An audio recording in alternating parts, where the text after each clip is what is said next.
to another episode of Crash Course Apologetics. Have you ever wondered what's the best explanation for the guilt that I experience? Is the explanation for that ultimately just accounted for on naturalism? Can we account for that just without recourse to God, without appealing to God? Or does God become part of the explanation for our experience of guilt at some point? Can our experience of guilt be used as a part of an argument for the existence of God? These are the kinds of questions we're going to be discussing this evening with Dr. Conway, and he's my guest, the 1 Minute Apologist. I'm really pumped to have him on tonight. So before we get started, I'll bring him into the chat here. And can you just tell us a little bit about yourself, Dr. Conway? You bet. Thanks for having me on, Jordan. My story is one in which, just grew up party lifestyle. I never heard about Jesus until I was 19. A college baseball teammate took me to hear an evangelist by the name of Greg Laurie. And I was living in California where I grew up, and I resonated with Greg. And I was trying to get two questions answered. What do I do with my guilt? And what's the purpose of my life? And I felt as though that Christ answered that, my guilt on the cross and purpose of life. But as I began to grow and felt a calling into ministry, I went off to Bible college and went off to seminary and did postgraduate work, and then wrapping up further postgraduate work. I found myself interested in a larger set of questions, but the whole phenomenon of guilt always intrigued me. And so my area of interest in philosophy in particular is the moral argument. And I've been especially interested in the concept of guilt. And one of the things that just kind of drove me to want to go and work on my PhD in England at the University of Birmingham, I wanted to go there because I felt like to take some time and really look at some of the naturalistic explanations of guilt and just compare them with theism in order to kind of just consider, where do I land on that? And so I think I've always just had a fascination by it. With my lifestyle when I was younger, I was overwhelmed with guilt. The drugs, the alcohol, the promiscuity, the teenage rebellion, getting clean at 21 and doing over 400 AA meetings in my first year of sobriety. I mean, I had done the fourth and the fifth step in AA and confessing all this stuff. And there was something interesting, Jordan. I found myself confessing sins to an unknown God before I was ever taken to church, before I ever heard the gospel. There was something on my insides that I felt as though I was being watched. I felt as though that there was a God out there that expected me to live a certain way, but I felt as though I came up short.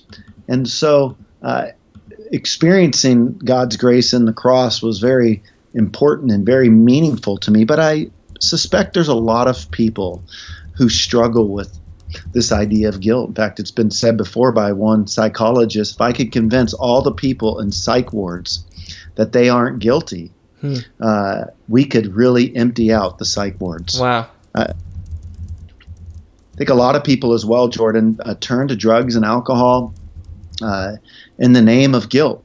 What happens is somebody does something, they feel morally wrong, and instead of confession, and maybe what we would use as Christian language is repentance, they end up turning to anesthetize their guilt. So they end up getting addicted to drugs or sleeping medication, or they start becoming paranoid. And so the concept of guilt can really cause some disorder, and that's where Freud in particular caught on to some of the, weird stuff that could happen to humans that were, loaded up with guilt. But I think his explanation of guilt would vary from where I would land. Interesting. So this argument, well, at least the key component of the argument, guilt, is very much a part of your own story in coming to Christ, even before you knew Christ. This experience of guilt that drove you to kind of confession, and I guess even seeking God. That was very much a part of your story, right? Yeah, it was a part of my story. I think about other people throughout history, in the church in particular. Soren Kierkegaard was somebody who was very familiar and bothered by guilt. Martin Luther is another figure that we can certainly think of in church history. Augustine wrote his Confessions, very familiar. Boy, Lord, help me, just not yet, kind of was his prayer. He couldn't, give up his lifestyle, yet he felt guilty about it. And that torn experience that we can feel. But what really got me interested in this idea, Jordan, is I think a lot of times people think that guilt is merely subjective. It's about our feelings. Right. And so I think one of the things that I uniquely tried to show in my argument is I think there's a way that we can show that it goes beyond the subjective feeling realm, and it can connect to a mind-independent, objective moral law that has been broken. And so I felt like, look, let's look at the argument like this. If we're talking to an atheist, we all have common ground. We have this phenomenon of guilt that we have experienced. What best explains the moral phenomenon and needed to account for our guilt feelings? Is it naturalism or is it theism? And I argue that theism best accounts for not only our guilt feelings, but what I would call our objective guilt. Very good. Okay, so what I want to try and do during this, you shared, I guess this is a chapter out of your dissertation, correct? Or is this correct? Okay, so I read the chapter. I found it really, really intriguing. And I'll go ahead and mention this up front because we're going to jump into the argument. For those that are watching on my channel, I am super interested in the moral argument. Kind of so far, I've used my channel to I guess focus on maybe two arguments. One is Pascal's wager. I've done a bunch of videos at this point on Pascal's wager. I think it's underutilized. I also think that the moral argument is really, really powerful. And what I failed to realize for a long time was that there are more moral arguments. There's more than one. Each one picks out different features, and sometimes even if they use the same feature, they go about the argument in a different way. And so what intrigued me was, as I began to learn about some of these varieties of moral arguments and interview some people like Terence Cuneo and David Baggett. I've interviewed Paul Copan on moral relativism a while back. I've interviewed Matthew Flanagan at this point on divine command theory. So I'm essentially trying to put together a series of interviews that explores the moral argument in more depth than you might currently, if all you're familiar with is maybe C.S. Lewis, Mere Christianity kind of moral argument, or William Lane Craig, if you're just familiar with his moral argument. I'm trying to introduce you to some different versions, and I really enjoy seeing you take advantage of and build upon the work that David Baggett and Jerry Walls has done. So your argument is one that combines both abductive reasoning and deductive reasoning. Just to kind of set the stage, before you lay out your argument, will you tell us what the difference is between abduction and deduction, and Sure. why you combined those in forming this argument instead of maybe just making it purely one or the other? Yeah. So an abductive argument, it takes a little bit longer to develop, and that's why Baggett and Walls are working on their third part in a series, from Good God, then God and Cosmos, and then their third piece. But an abductive argument argues from some moral feature to God as the best explanation, whereas a deductive argument will argue that if the premises are true, then it necessarily follows that the conclusion is true. Mm-hmm. Now, kind of the big arguments that people would be aware of in today's contemporary moral argumentation would be kind of William Lane Craig's deductive argument, and then Walls and Baggett have really gained some great notoriety for their work.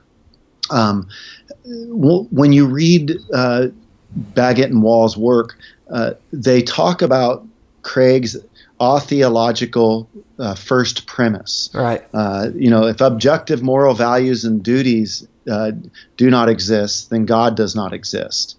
Or the other way, right? If God does not exist, then objective moral values and duties don't exist, right? Yes, exactly. Yeah, good point. Yeah, so if God doesn't exist, objective moral value duties do not exist. Exactly. Good catch. And their concern is it starts it off on a bad front with atheists. It's not that they would deny that premise, but they think there's a better rhetorical approach to dealing with the atheist community, given the rich world that we live in, and being that it is created by God. For them, they go, hey, let's grant to the naturalist that, hey, suppose God doesn't exist, and you are going to come up with some argument for why morals are objective, or maybe why they're not, but why we need to be moral. And for them, they want to say, hey, they can concede how an atheist could come up with a moral philosophy without believing in God, whereas Craig would say, hey, if God doesn't exist, then these values and duties don't exist either.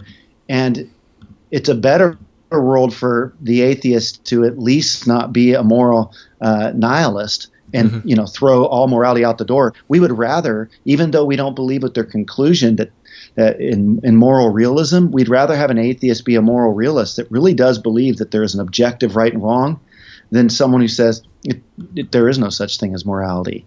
So what ends up happening is I read these books, and I was very touched. David Baggett, I love his work, moralapologetics.com, and I thought, you know what? I want to join them in what they're doing by taking one feature, namely the feature of guilt, and arguing abductively, but I go toward a deductive conclusion. So I feel like the value of my argument is I can get off on rhetorical good ground, so to speak, with an atheist or a naturalist as we dialogue about guilt feelings, and they can present their case, but I will move once I establish objective guilt to we need an actual grounding for it, if there is such a thing, mind-independent guilt. And I say that God is the explanation for that. And so I go deductively. Some of that's in my supervision, too. I've studied under David Cheatham and Yuja Nagasawa, the heads of the department there at University of Birmingham and the John Hicks Center for Philosophy of Religion. And Yuja Nagasawa is just such a gifted analytic philosopher, and he encouraged me to kind of go with a deductive conclusion. But I'm so thankful for what I'm calling a chain argument, how I look at the moral phenomenon of guilt on the front end abductively before I start considering theism in a deductive way. Yeah. That's really interesting, and I forgot to have you mention that at the beginning when we told about your background. So you already have a doctorate. That's why I've been calling you Dr. Conway, and that was a doctor. What was it? A PhD in ministry? No, it's a doctorate of ministry. It's called a DMin. It's more of a practical degree, but it was in apologetics under Norman Geisler. He had a seminary, and I went and studied there. So in a lot of ways, it was more practical degree, but it was definitely an academic topic. Mm-hmm. And then my PhD has been, in philosophy of religion. Yeah, and so now you're studying at the University of Birmingham, not Birmingham, Alabama, but Birmingham in the UK. And that's actually where, if I remember correctly, isn't that where Craig studied under John Hick? Or is that? Yes, so that's exactly right. I'm in the John Hick Center for Philosophy of Religion, and William Lane Craig was a huge influence on why I chose to go there. It's a great school. It's number 2 behind Oxford in the United Kingdom in the Philosophy of Religion department. And William Lane Craig was a huge influence. And he's another philosophical hero of mine as well as Baggett. I love both of them, and I've learned so much from both of them. And I'm just trying to add one way to think about a simple feature called guilt. Mm-hmm. The funny thing is I jumped into this doctorate and was hoping I could just conquer a subject. And, now I'm getting ready to wrap this thing up, and I feel like, it's just the way knowledge works. It just humbles you, man. Mm-hmm. Yeah. A couple thoughts there, before we jump in to the argument, just because, I have benefited, I guess, from, one of the things you just mentioned, which was the more you learn, the more you realize you don't know enough. You try to master this subject, and you find out you can only be a master of a smaller piece and a smaller piece and a smaller piece, and you get to where it's just a tiny little thing that you're like, I really have a good grasp on this one little piece, but there's just so much more that I don't yet know. And I found that just from studying what little I have. So, I try my best to read up on various areas in apologetics, but the more I learn, I realize that. And for you, in this process, this could take us into a different part of the interview, and we don't have to go there. Maybe you can let me interview you another time on doubt. The more you, in your experience, the more you learned, not just, I guess, in relation to this moral argument, but in other areas of theology, it actually led you to kind of like a crisis in your faith, right? Yes, I did. By the time, I became a Christian, as I mentioned, trying to get those 2 questions answered. What do I do with my guilt? What's the purpose of life? Then to understand my Christianity, I went to Bible college. Then to understand my Bible better, I went to seminary to get a theology degree. Then to understand my theology better, I got an apologetics degree. Then to help me to understand my apologetics better, I did a philosophy degree. And then out in the middle of this PhD, I found myself swimming in the seas of doubt as I was reading all the greatest challenges to the Christian faith. And I realized that I needed to renegotiate my faith stance, still totally believing in the death, burial, and resurrection of Christ and the authority of Scripture. But what ended up happening is I realized I had to become like a child again and humble myself. And I was somewhere along the line as a Christian, maturity of faith became about finding the next answer to my question. But for every book that I would read, I'd learn 10 other books that I needed to read.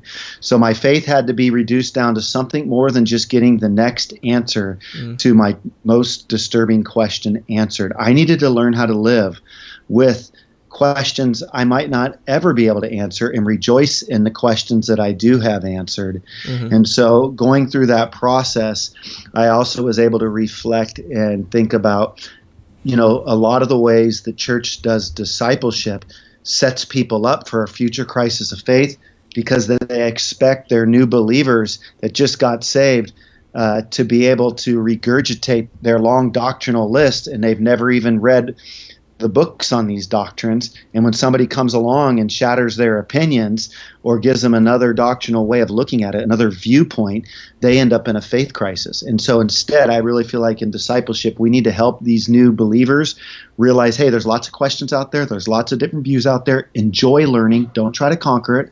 Remember how the early church grew by loving God, loving people, celebrating the gospel, great commandment, great commission. And then just let them know you're going to learn about 4 different views of creation. You're going to learn about 3 different views of the return of Christ. And so that way, instead of trying to give them the one way to look at it, and then somewhere down the line, they learn of other ways and end up in existential angst, we protect them and just say, you know what, your faith doesn't rise and fall on what view of the age of the universe you hold. Just believe that God created the universe and enjoy learning about the different versions that are out there. Take your time, because if you commit to positions too quickly, you'll inevitably end up doubting it down the road if you keep reading. Yeah. Very good. Well, maybe another time I'd like to interview on doubt. I loved your doubt book. I thought it was really, really helpful to me and putting things in perspective.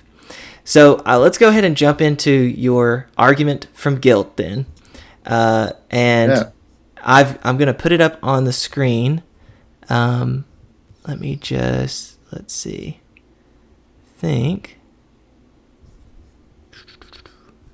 How did I do this before? I practiced this and then I forgot. I've only done it twice now. Okay, I think I found the button to share my screen. No. This one. It's around here somewhere. There it is. Okay. So they should be able to see your argument there. Okay. So go ahead and you can read out the premises all the way to the conclusion.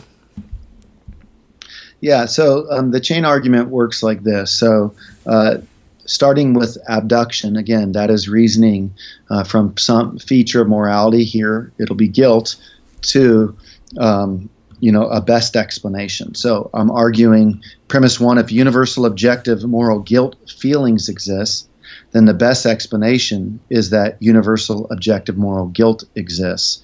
Now, it almost sounds like I'm saying the same thing, and that's where the word feelings is crucial to notice.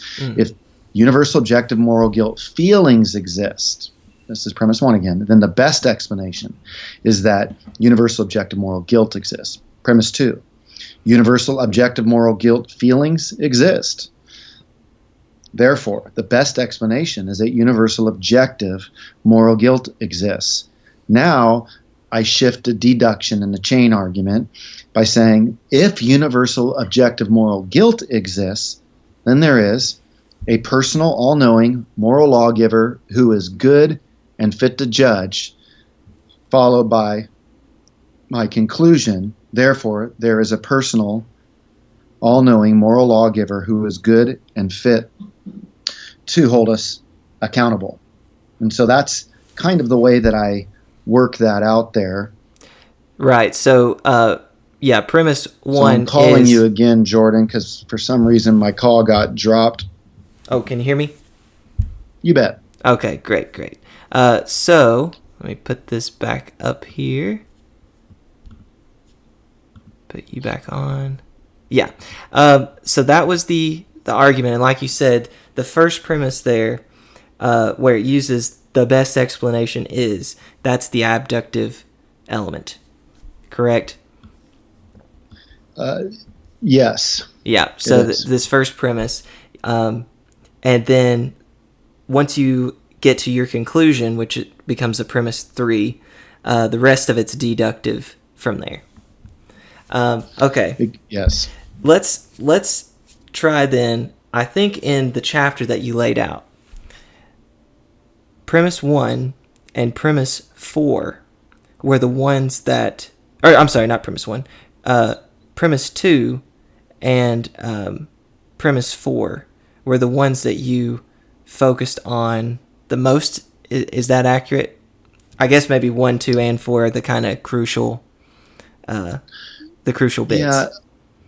Yeah. Once I established the connective link between our guilt feelings and objective moral guilt, then yes, I kind of part ways with the guilt feelings and put my focus on objective moral guilt. Mm-hmm. So like in the first premise, if universal objective moral guilt feelings exist, right? So if they exist, and I will argue that they do exist, and if they do exist, then universal objective moral guilt exists. And so Some would want then to object by saying things like, well, psychopaths don't feel guilt. I think of like my good friend David Wood, right? Acts 17 Apologetics. He's a psychopath. He doesn't feel guilt. So some would say that because a psychopath doesn't feel guilt, that is an objection to my premise and it undercuts it. And one might think that I'm in big trouble with that. And I would simply say that I'm colorblind. And just because I'm colorblind doesn't mean that there's not universal color that's out there. And not only that, the person who fails to feel guilt, like David would, you can feel guilt or you can not feel guilt, but still recognize your guilt. In the same way that you might feel guilty and not in fact be guilty. Mm-hmm. So there could be pseudo guilt where one feels guilty, but in fact they're really not guilty. And then you can have somebody who really is guilty, but they don't feel guilty. So what I argue is a healthy emotional being is an emotional being where one's emotions correspond to reality. So if I feel fear that somebody's chasing me with an axe, but nobody's chasing me with an axe, my emotions don't correspond to reality. But if I feel fear like as if somebody's chasing me with an axe, and indeed somebody's chasing me with an axe, guess what? My fear is objective insofar that my fear is telling me somebody's chasing me with an axe. Mm-hmm. And so that's kind of the way that I will make this causal link together. If I'm guilty of breaking some moral law, if I feel guilty for stealing and I haven't stolen anything, then my guilt feelings are not objective.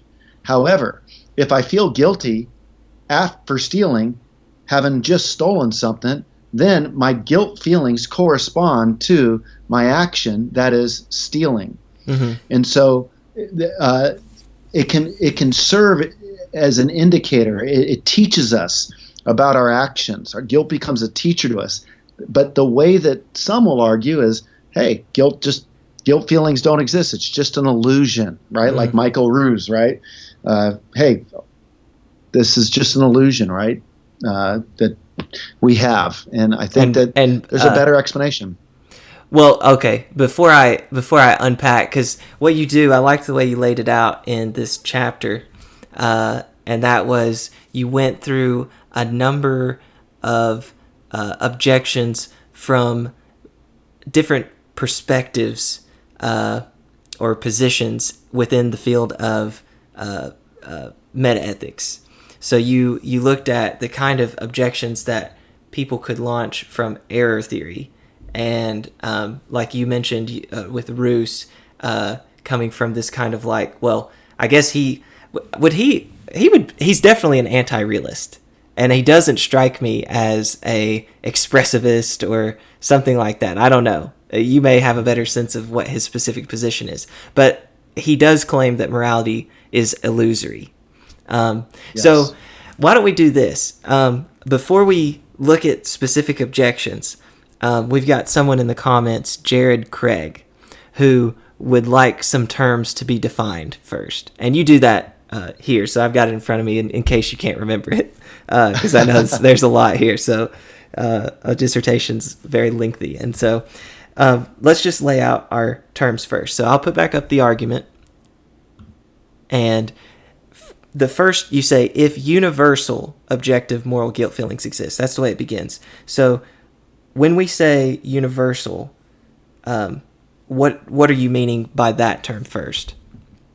Yeah, it's a systemic usage of the term. So I would say that guilt is universally systemically experienced. Now, I know that some will say, okay, but there's shame cultures, but that's true. And then here in the West, it's kind of more of a guilt focus. But that's not to say that here in the West we don't get shame.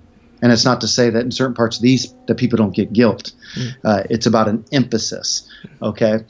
So by universal, what I'm saying is it's universally, like on all continents, like it's not like people understand guilt. Mm-hmm. And then it's not time-bound.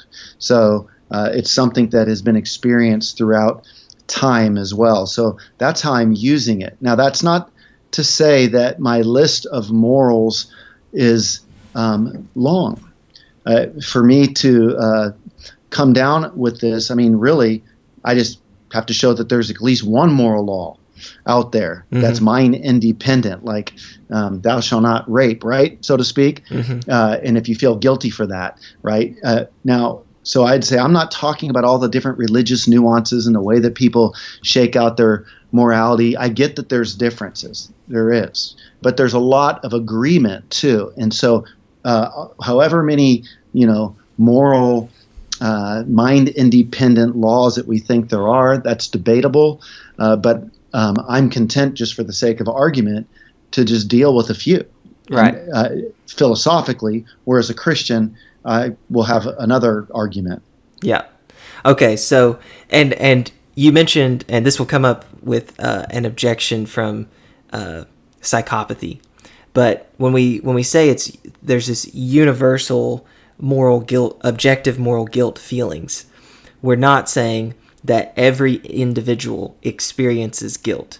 You're just referring to it's widespread. It's throughout. It permeates every culture. Even if they don't emphasize guilt, maybe they put the emphasis on shame, there's still experience or guilt feelings present in these cultures.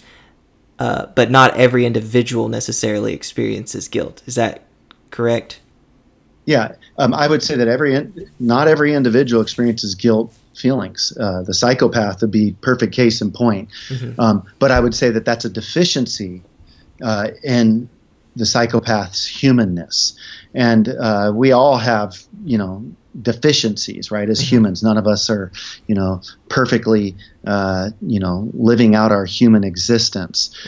But I would say that, every human being lived long enough, whether they feel guilt or not, would be objectively guilty. Okay. And that implies a standard, right? So we're going to have to get to a standard eventually. Like, guilty of what?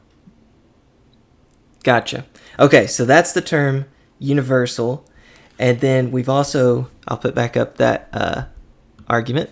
You say objective moral guilt. So when we say the moral guilt is objective, actually you say objective moral guilt feelings. So can you unpack that term? Because I'll be honest, when I first read it, I was like, a feeling? Can a feeling be objective? And you kind of alluded to this already, in that when the feelings correspond. So is the key in making it objective this correspondence? Yes. I mean, for example, though, I would say making our feelings objective, but not necessarily making our guilt without the feelings objective. Okay. So it's possible, objective meaning non-subjective, right?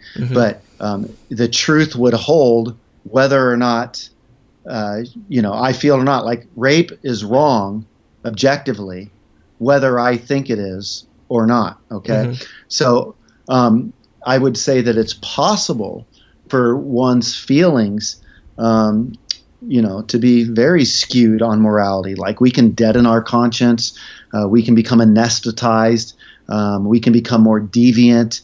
But what I'm saying is if there is such a thing as a moral law, and we break it and we're guilty, if we are functioning in the way that we are intent to function, and we feel guilty, we should feel guilty for breaking this law. It's objective in that way. But if I'm feeling guilty, like, I get false guilt. I mean, there's been times I'm feeling guilty, and there's no correspondence there. And so there's times I feel fear or anxieties or worry. So this is something that can be carried on further, just as it relates to a lot of the different emotions. So I think that people who say, just all emotions are subjective, I would disagree. Sometimes I'm really angry, and it's objective. I'm angry because of this, or I'm fearful because of this, or I'm worried because of this. And I'd say the same thing as it relates to guilt. And hopefully that clarifies that. Yeah. Okay. And then Jared's point specifically, and this may be this may get us into some weeds. I don't know. He said, hoping Bobby explains specifically what he means by guilt. So not feelings, but just guilt. What do you think about that? Well, so you didn't see the chapter where I define what I mean by guilt. Okay. So I concede the point. I have to define all these terms in the beginning, right? So you're at chapter 6 that I sent you, and long before that, I've already defined guilt. Okay.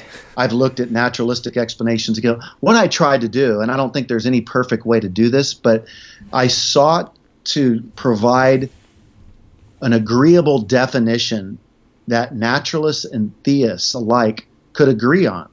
That, guilt is, breaking some moral law. Now, that moral law doesn't mean it's even mind independent, right? It doesn't mean that it's given by God as a divine command. It's just typically, it could be like you stand before a judge in a court and he says you're guilty. For what? You're guilty for something. You broke some law.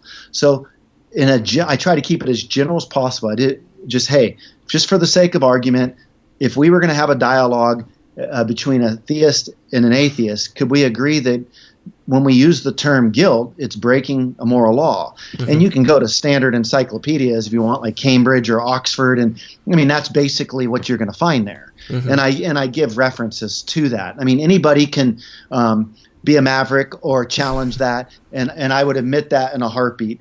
But what I was just trying to say is, I think when we hear the word guilty, we think somebody's guilty of doing something wrong. Mm-hmm. And that's all I mean.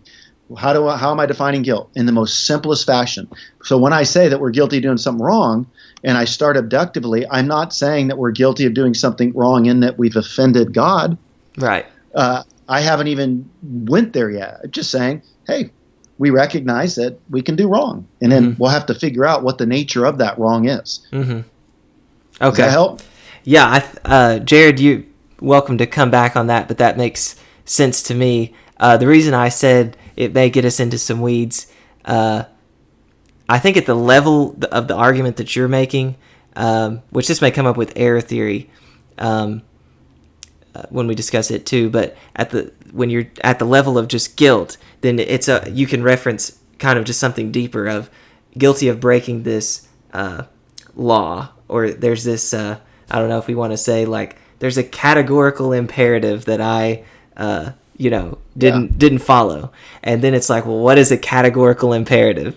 And you just keep going down, and it reminds me of kind of the G.E. Moore thing, like, we're going to hit something that it's irreducible. Like we just kind of take it for granted. Like, we can't point to something natural and say it's that. It's just, it is primitive, or I may be getting my terms mixed up, but that's the idea. But I think when you're just talking about guilt, you can reference something down here, and only if somebody's like, well, what's that? Well, what's that? What's that? And you just keep going. You know what I mean? Yeah, exactly. I've been working on this project for 6 years, and I'm finding myself constantly going, well, what about that? Or, you rethink things. I'm trying to do something actually pretty unique. When you look in the literature, it's surprising, Jordan. There's not a lot of stuff as it relates to guilt in philosophy of religion. You've got some people that play with it, and I talk about that, but there's not a ton, and I think a lot of that is because the connection between our guilt feelings and what I would call just being guilty for doing something wrong.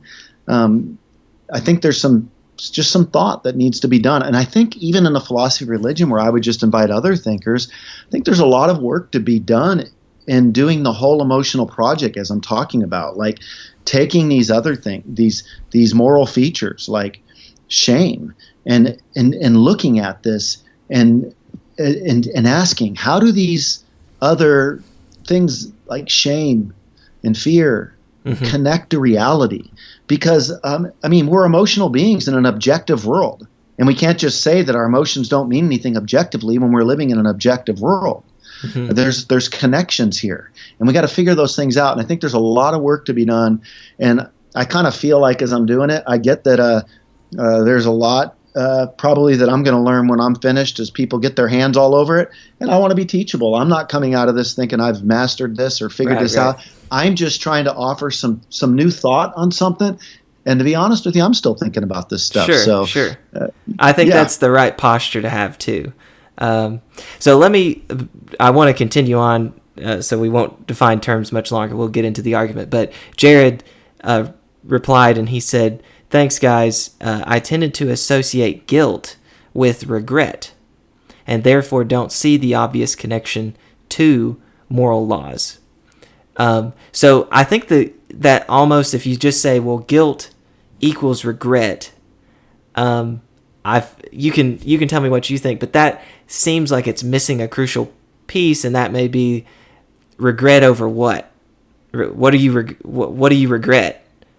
It seems like probably I regret that I didn't perform this action that I should have, or I performed an action that I was obligated to perform, or I didn't perform an action that I was obligated to perform. Or you see what I mean? It seems like you're going to connect it, whether it's guilt or regret, whatever you go, it's going to connect with some kind of moral law. I don't know. You can tell me what you think. Well, I think that all guilt feelings in a healthy way would entail regret, but not all regret entails being morally guilty. I can regret that I didn't get to the gym today, but I'm not guilty for not getting to the gym today. Right. And so there's a lot of things that we can regret. So I think this is why it's good for us to talk, and I appreciate, is it Jared that's talking with us? Jared, yeah. Yeah, I think I appreciate why Jared's bringing stuff up, because he's just wanting to understand how we're using language, and I get it. In my chapter on Darwin, I actually deal with Nietzsche, Freud, Darwin, but Darwin in his Descent of Man, which came out over a decade after Origin, which was published in 1859, he set out in Descent of Man to provide from naturalism an explanation for morality. And he used terms like regret. But what was interesting in my research is he used terms like regret, but he's using it like guilt. And I show that. Even though he doesn't really use the term guilt, it's primarily like regret or these synonymous terms to guilt. When you look at it, like Darwin would have done a better job of defining his terms. But then you'll see another place where he uses regret not in a moral sense. So I think that when we think of guilt, we're thinking of it in a moral sense, though there's different types of guilt, like survivor guilt, which really would not be truly moral. I mean, you're not guilty for surviving an accident, but you might feel guilty and that fall into pseudo guilt.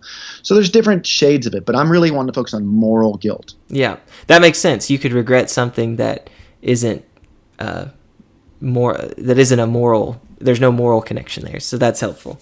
Okay, I'll leave it up to you. We're at the 45-minute mark, so I'll leave it up to you. You want to just walk us through the argument, maybe like present what you think are some common objections to, or what will be common objections once people get their hands on this, to certain premises, and how you would respond to that? Yeah, that would be good, because I know what time do you like to wrap this up at? I usually go an hour and a half, but I know we got a late start, and I don't want to hold you up. So if you want to, aim for 20, 30 more minutes, whatever you got time for. Yeah. So why don't I take like 10 or 15 minutes, and you can feel free to just interact with me, but why don't I just kind of just walk through my argument a little bit here? Yeah. Does that sound good? That sounds great. Okay. So we've talked a lot about premise one, right? If universal objective moral guilt feelings exist, then the best explanation is that universal objective moral guilt exists. So again, if people throughout time and throughout the world have experienced feelings of guilt, the best explanation is that these feelings correspond to something real. Because by and large, when we feel guilty, It's not that there can't be pseudo guilt. I deal with all that, but by and large, we feel guilty because we recognize that we've committed something that is wrong, and that makes us guilty. So then I say universal objective moral guilt feelings exist, and what I deal with in my argument is some of the objections that people might bring up. You'll have moral realists and moral anti-realists. Moral realists will recognize the guilt feelings, and moral realists will even recognize objective guilt. They might try to ground it in, like Eric Wielenberg does, in moral Platonism. But I argue that it seems that it's a better grounding to do it theistically, and I can talk about that in just a moment when I go to the deductive portion. So you have those who would reject it altogether, constructivists who would just say, we kind of construct or detect our own reality, but it's not really, mind independent. Emotivists, as you mentioned, hey, blah, that's bad. It's our expressions, but it's not anything objective, or it's an illusion. There's different ways, like Mackey's error theory, right? But even Mackey concedes that if theism is true, then objective morality makes sense with a theistic world picture because of the grounding feature that we have. Mm-hmm. So all that to say, I deal with some of the objections that are certainly in place. And what I do, Jordan, is I say the best explanation is that universal objective moral guilt exists. But once I get there, I shift deductively, because if universal objective moral guilt exists, how do we account for it? And I want to refute Platonism. And now I know that some would say, like Wielenberg talks about this idea of an anonymous source, like, well, if theism is true, how can we really, God hasn't really made it all that clear. But I'd say the tables could equally be turned on him. Like, I'm not sure. I think it's more clear to people that there is a God out there that has given us a moral law than there are these free-floating abstract values like fairness out there that exist, and we are morally obligated to obey them. Mm-hmm. Now what I try to do then is I try to, what kind of God would this be? And I say if universal objective moral guilt exists, then there is a personal, all-knowing moral lawgiver who is good and fit to hold us accountable. So let me just talk about some of these features of God. Now, keep in mind, I could have limited that to 3. I could have said that, God is, personal, all-knowing moral lawgiver. I could have added more than I did. I was just trying to think about what can we detect about God through our guilt. And I think that, first off, that it's personal. What does it mean to be guilty? Well, we haven't violated some abstract object. Like, why would I be obligated to conform to some abstract object? And when we do morally trespass, it feels personal. It feels as if we are being watched. It feels as if it doesn't feel like in order to sin against something, that something needs the ability to be offended. And God can be offended. A free-floating, abstract, moral object can't be offended. So only a personal being could be offended. Mm-hmm. And so that's kind of what I argue in that way. And so I'm getting at the personal aspect. Then I say that he would have to be all-knowing. Well, because why? If universal objective moral guilt exists, it's not like there's just people in certain parts of the world that have these guilty feelings. It's not like God's aware of some people's guilt, like in Asia, but he's not aware of people's guilt in Africa. Mm-hmm. So this universal experience that we have with guilt would let us maybe tap into the idea that God's an all-knowing God. He's aware of what everybody does. Mm-hmm. As a moral lawgiver, I would argue, using divine command theory, that he issues these commands to us. And I'm not thinking even of special revelation right now, but just in conscience. And I'm not thinking about a long list either. I'm just thinking there are some things cross-culturally that we could agree on, and some would try to ground it in God. Others would try to ground it in, moral Platonism. Others would try to say that, it's just subjectivity. But I would want to say that if God is showing us that we're guilty, he's showing us that we're guilty of what? Violating his moral law.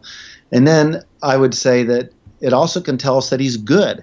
So like Stephen Law, who would want to say that God, could he be the evil God? I think that our guilt, we could begin to infer something about God by every time we experience this guilt, we can learn something about God in the opposite. So if you murder somebody and you feel guilty, that's because God cares about life.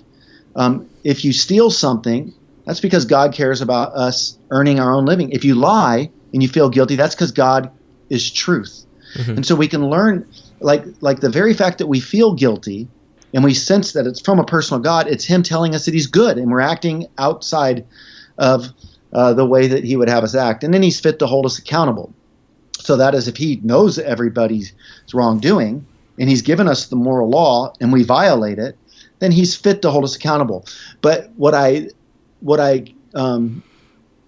need to do then, once I arrive at theism, I end up in my next chapter, it's called A Christian-Shaped Solution. So now if I get to theism, I argue philosophically from guilt to theism, looking at the different naturalistic explanations from Freud, Darwin, Nietzsche, all that, or from Darwin, Nietzsche, Freud, in that order. What ends up happening is once I get to theism, the question then is of the theistic options, what best deals with our guilt? Because guilt just leaves us in need of remedy. Like, you can argue philosophically, but it doesn't tell you, you're not going to get at the solution, like what God's going to do. You could play with confession, that when I confess, I feel as though there's some sort of healing that takes place. And I think there's work to be done around confession. But I would say what then I try to do is argue apologetically from God down to Christ in the atonement. So it's kind of a round trip argument, philosophically from guilt to God, then from God in the incarnation to dealing with our guilt. And so Allah's not going to deal with our guilt. He's going to hold the scales. You don't even know if you're going to be in or out. And so that's some of the stuff that I do in the follow-up chapter.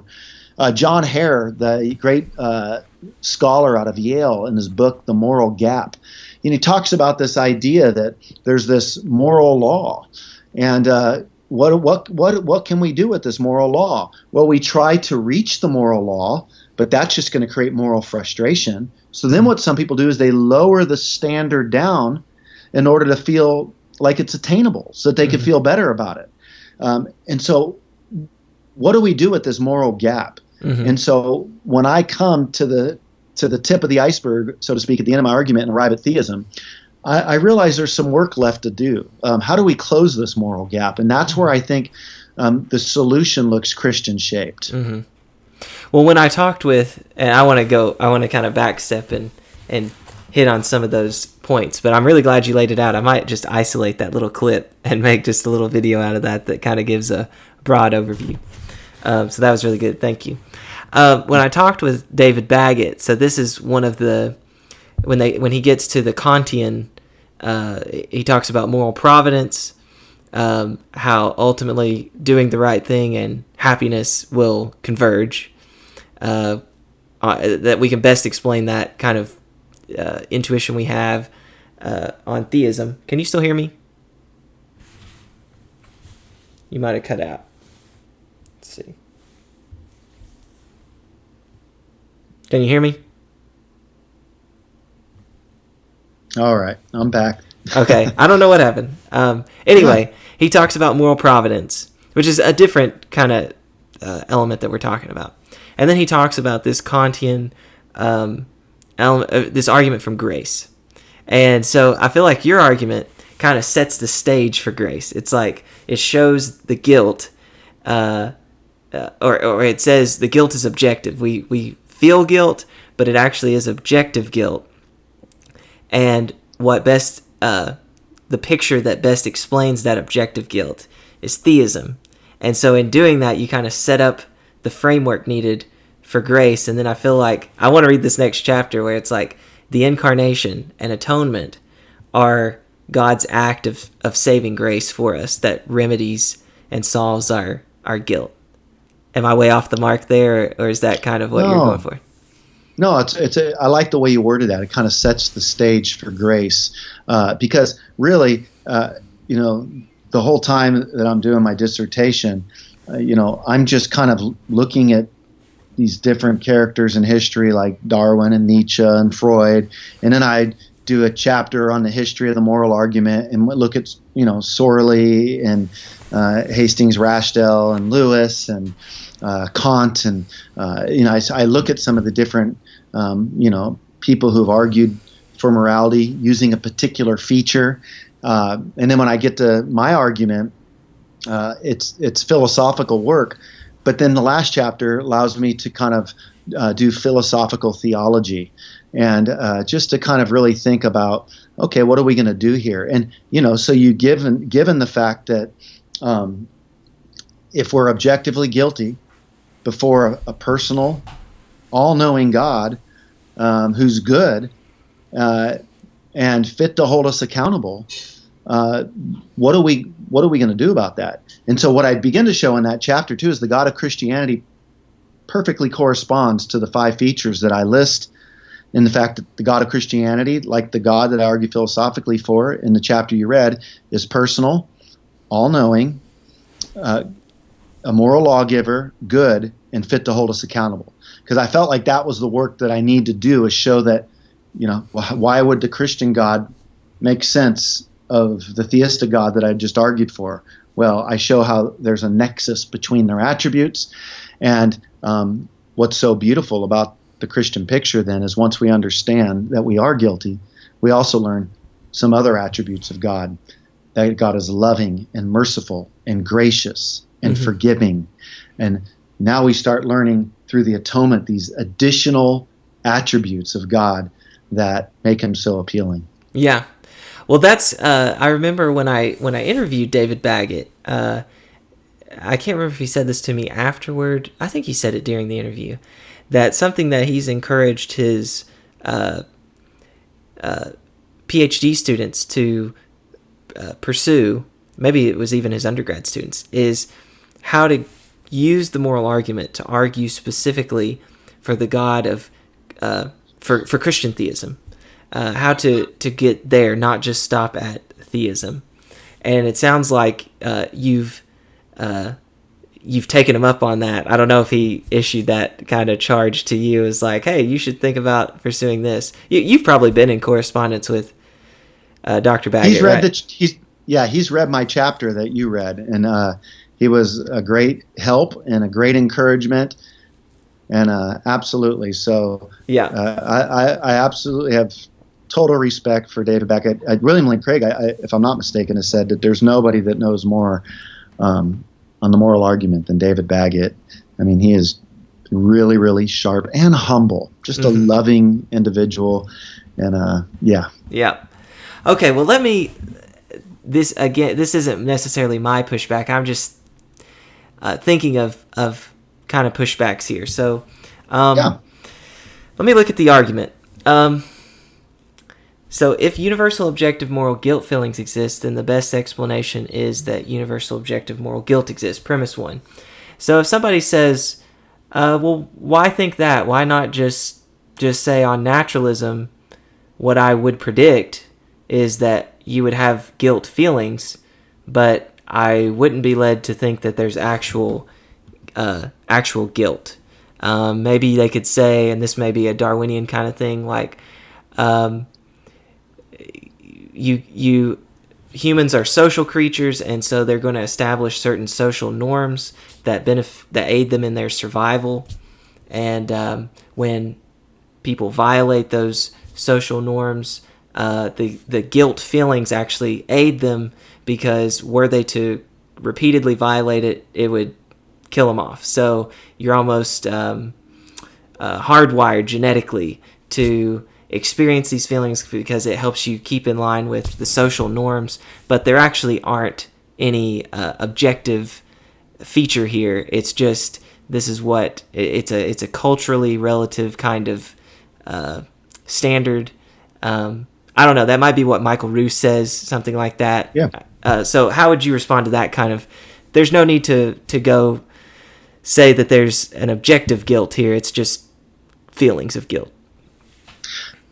Well, that's an explanation that I think we would expect to hear on naturalism, at least one explanation. Then, from a cumulative case standpoint, we have to start asking, does naturalism better make sense of the world that we live in? Naturalism is a theory. It's often spoken with such fervor as if, like, how could people not believe in this? But, when you think about the percentage of people that actually would describe themselves as atheists, 4 or 5%, it is so low that if you just look at the percentages there, they look irrational to not believe in God.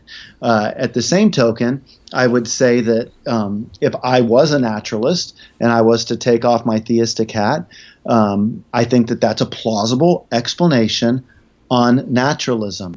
But then I want to ask, there's all kinds of questions. And when you start looking, like, for example, Charles Darwin, for him, the reason that we are moral, number one, Franz de Waal, the primatologist who thinks that, chimpanzees, he sees some moral actions in the chimpanzees.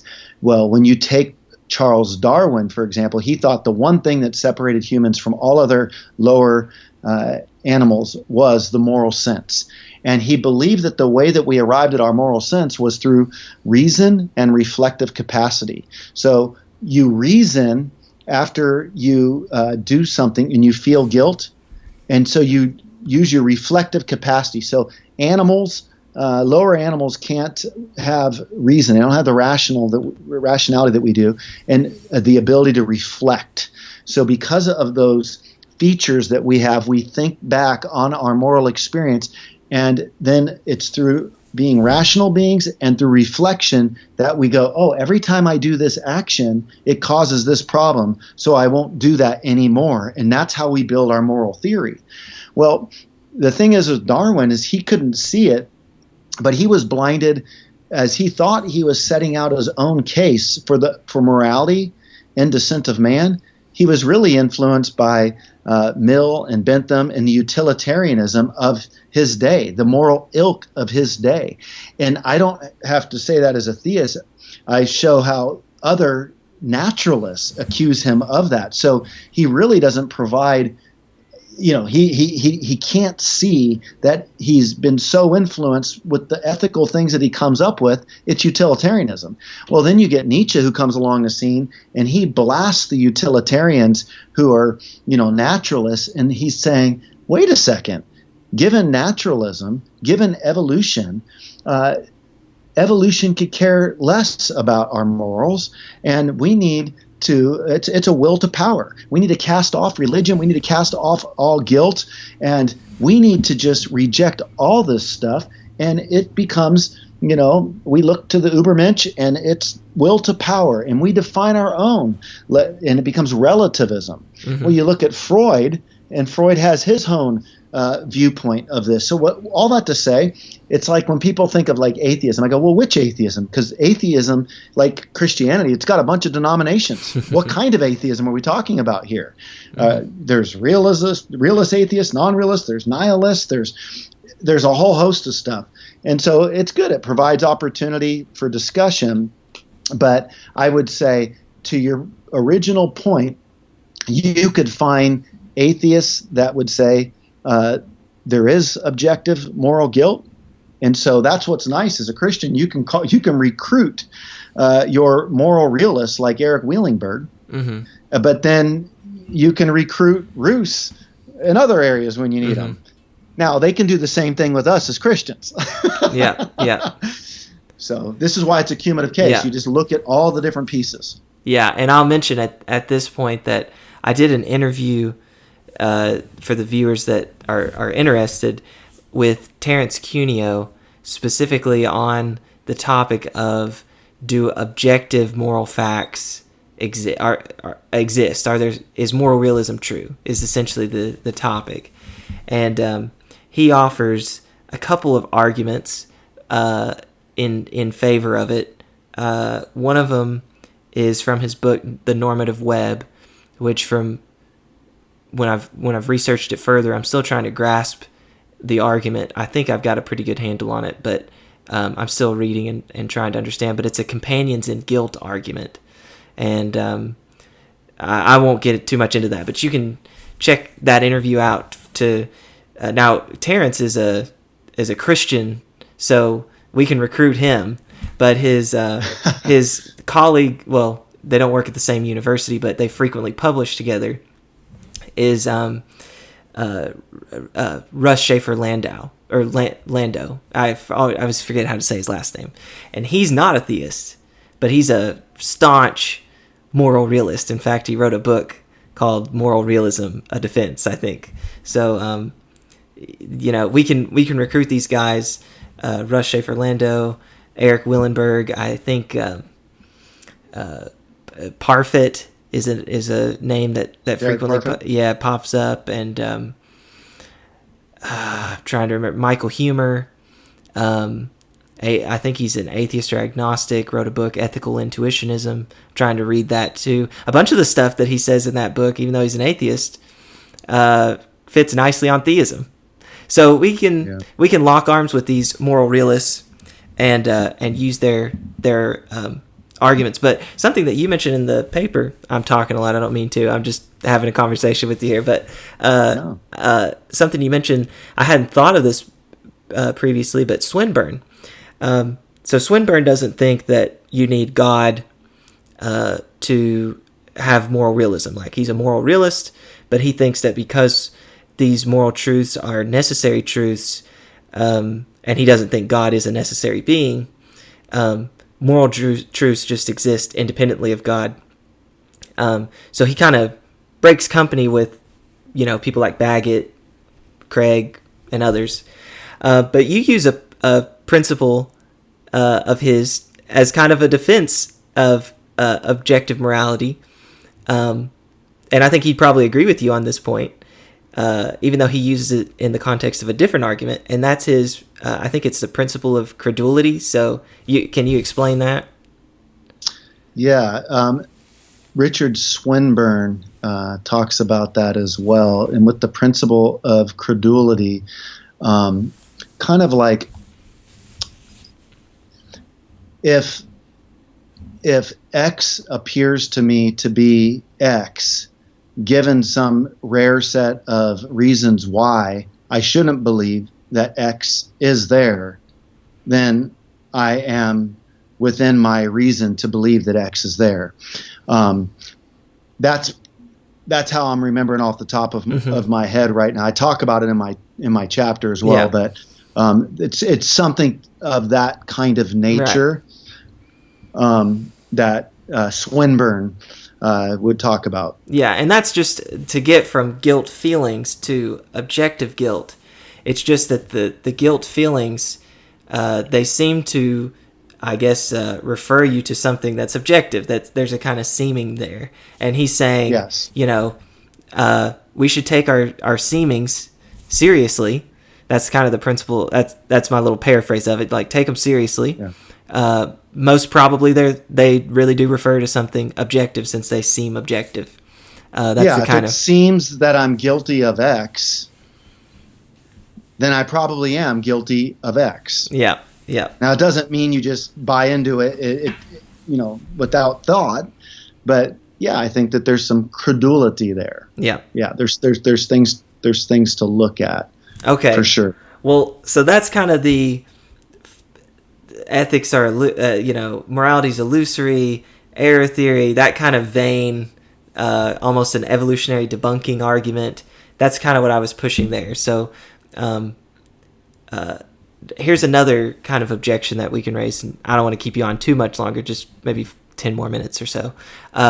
So another one would be, the atheists who are moral realists.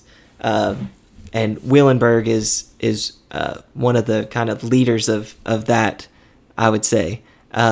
So how would you conclude with, I'll put back up the argument, you conclude with there's a personal, all-knowing, moral lawgiver who is good and fit to hold us accountable.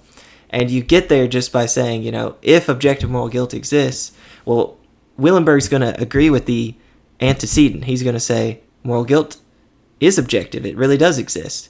But he's not going to agree with it's personal and all-knowing and lawgiver. He's not going to agree with the consequent part. So how do you address his kind of concerns or arguments? Yeah. Eric's a sharp guy. And, I think that's one thing I'd want to say about all these different thinkers. It's important that we can just have conversations around topics like this. I don't think there's any thinker that should think they've finished their thinking project. We should all remain teachable. We're all a product of our pain, our experiences, the books we've read, the teachers we've had, the culture we've grown up in, our beliefs, and all that shapes us. And I think we need to spend a good bit of time listening and trying to understand people and doing less just harsh criticism. That's one of the things that I don't like about the incendiary approach of many of the new atheists that you don't hear as much about, some of it shifting to some of the street epistemology that's going on. But I would say as you're talking to like maybe a Willenberg, we're kind of assuming that now we're at the stage where you're dealing with an objective moral realist who's a naturalist versus a theist. Right. And I think this is kind of where you're just considering what is guilt trying to tell us. I mean, we're agreeing that guilt's communicating. Guilt's trying to tell us something. To use like C. Stephen Evans, his book Natural Signs is fantastic because he'll give these different features, to keep using that word, that like you could be morals or different things where God's trying to get our attention. I would just say now if there is such a thing as objective moral realism, now we're at a grounding situation. And so now we got to talk about, well, what's going to best ground? When I think about what my guilt's telling me, it looks much more like theism than moral Platonism. And it looks more like theism because the guilt seems personal. The universal experience of it seems all-knowing. There's an obligatory sense that we have to morals. We feel as though we've offended, and you're not going to offend an abstract object. You're going to offend a someone, a personal being. A moral law giver, and I think the conscience that we have being written in our heart. If we go into Romans 2, like I would in the final chapter of my thesis, if I remember correctly, fit to hold us accountable. I mean, what does it do for us that there's just these free-floating objects out there? I mean, I think you could arrive at, okay, they're good, but what does it mean that something non-personal is good? They're not going to hold us accountable.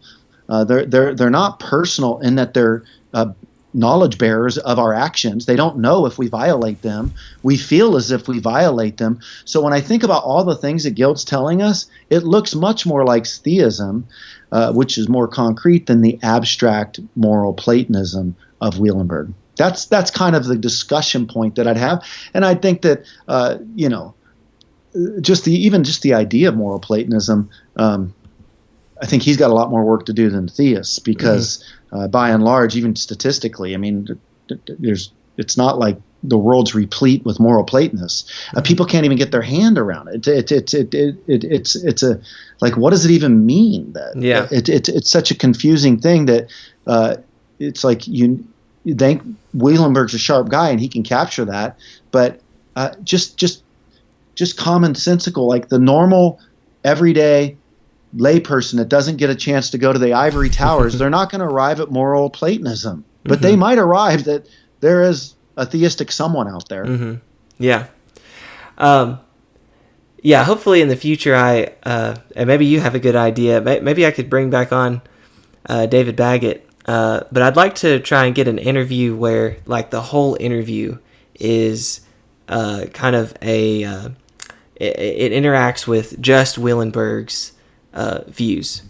Do you have anyone in mind that would be good for that?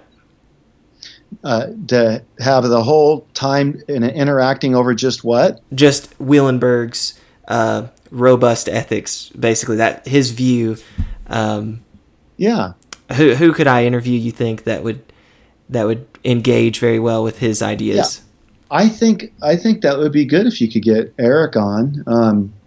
I think Mark Murphy's another individual who's a theist that would be somebody good to interview. Mm-hmm. John Hare, he'd probably be hard to pin down, but he would be great. C. Stephen Evans would be great. Mm-hmm.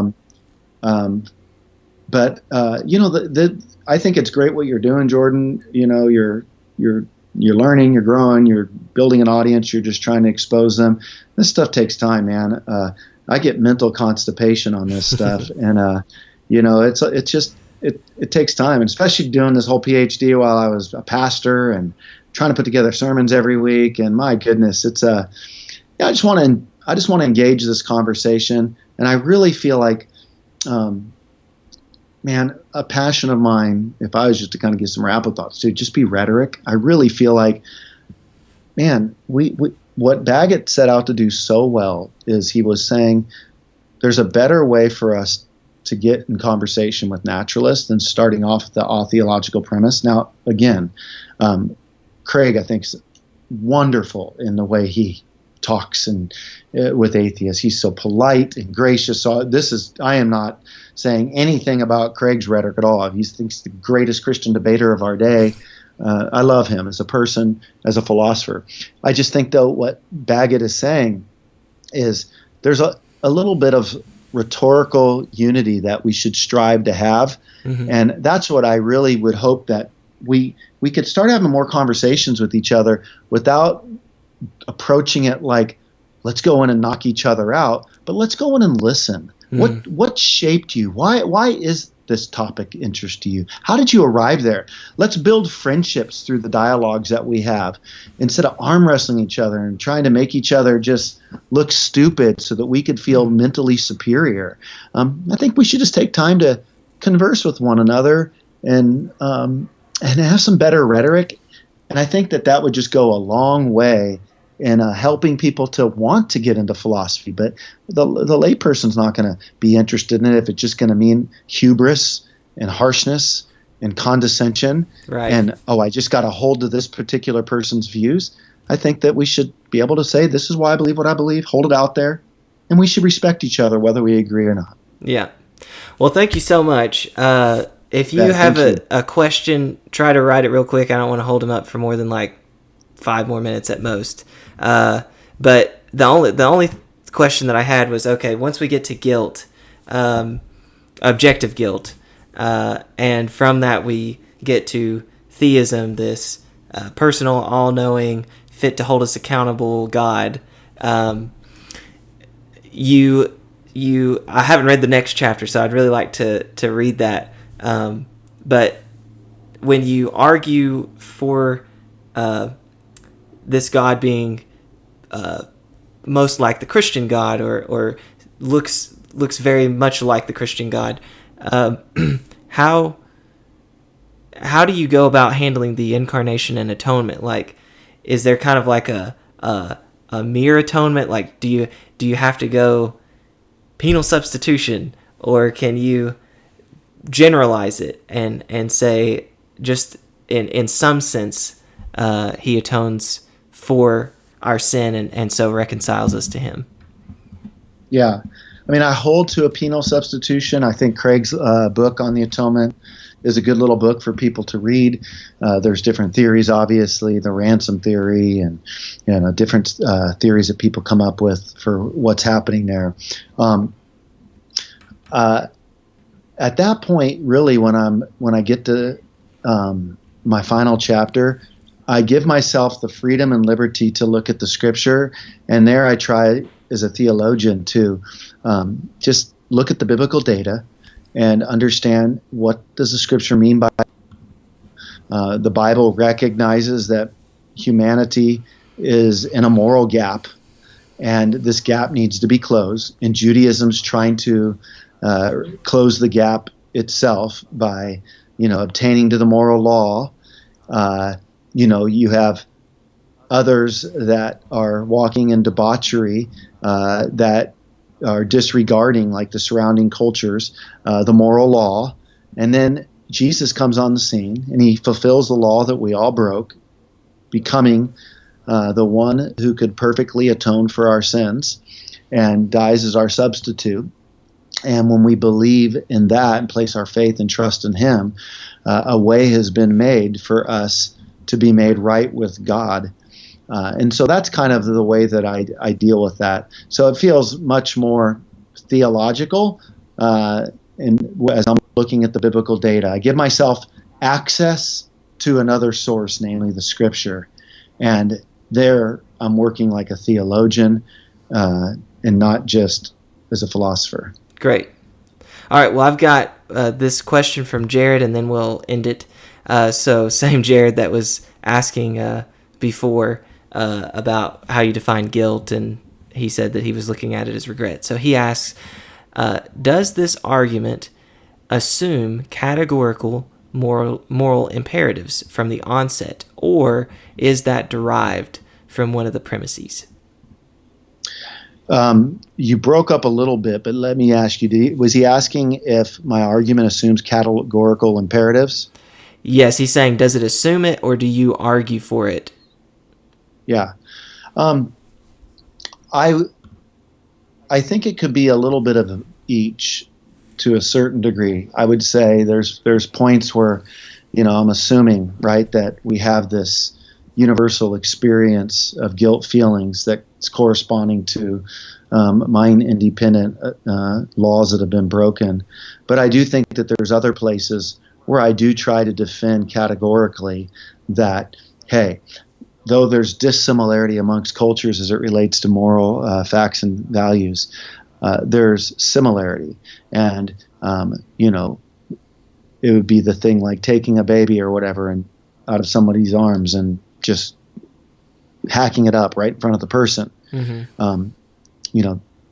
I would try to explain that seems to be objective, seems to be categorically wrong, mm-hmm. Universalizable mm-hmm. in the Kantian language. We're Kant's project. I mean, it's tough, right? I mean, act in such a way that you could will your deed upon all of humanity. That's a good thought. We should want to be able to think about our moral actions and will that. But I think it gets really tough on how deep does that go, right? I think that that's why we often use some of these horrific things, like the person I heard Matt Dillahunty being asked a question about guilt, and his response was, well, I wouldn't feel guilty if I had sex with somebody else and I'm married because my wife and I have an arrangement. Mm-hmm. And I thought to myself, well, how do you know you wouldn't feel guilty if mm-hmm. you haven't done it? Mm-hmm. Right?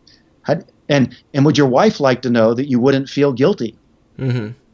Right? Like, so there's a lot of interesting things as it relates to morality. And I think the more we can just kind of think of it like, what are those essential things? Like, and that's why we end up talking about, like, not stealing, not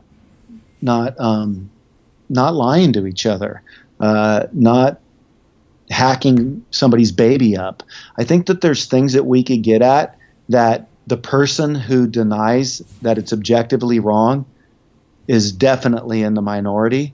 And that's why you can call on somebody like Louise Antony or whatever in her debate on objective morality with William Lane Craig, where she's going to argue that, any type of argument that you try to come up with to say, let's just say hacking a baby up, any type of argument that you come up with to say that hacking a baby is not objectively wrong is going to be less obvious than the very thing that hacking a baby is wrong.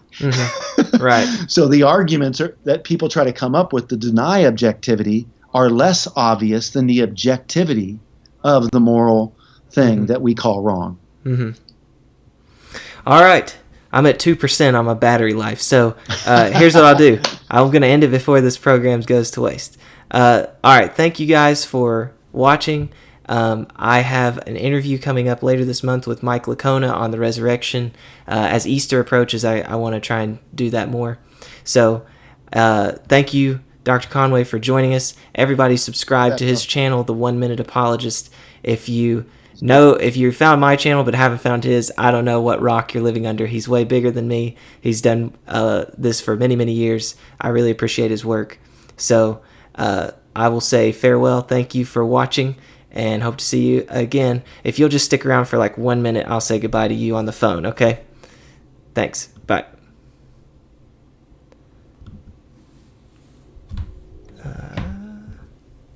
Okay. Little wheel spinning.